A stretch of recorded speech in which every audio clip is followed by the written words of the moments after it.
Hello guys! So bago ako matulog, share ko muna sa inyo itong ginawa kong reading material. Dito pala ako natuto guys magbasa sa ginawa kong reading material sa pamamagitan ng mga pantig na ito. So ito guys ay chart na pwedeng ma-fold at pwede ring isabit.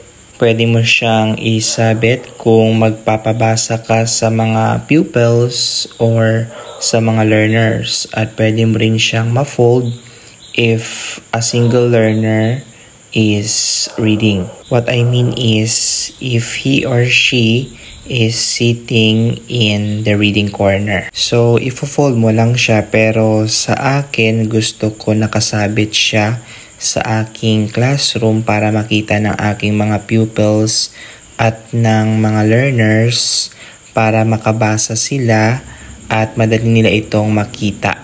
So mamaya guys, dyan sa video is ipapakita ko sa inyo yung pagsabit ko. Ginawan ko siya ng hole sa gitna para dyan ko ipapasok yung nail at para masabit tong aking reading material na ginawa. And I also hope na makatulong ito sa aking mga learners.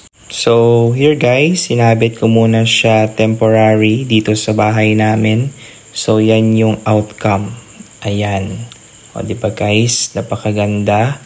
At saka colorful yung letters at saka yung mga syllables na nilagay ko. And you know guys, I'm excited to post this sa aking wall na para makita ng aking mga learners at mabasa nila. Alright, so dyan na nagtatapos guys. And see you on my next vlog. Thank you for watching.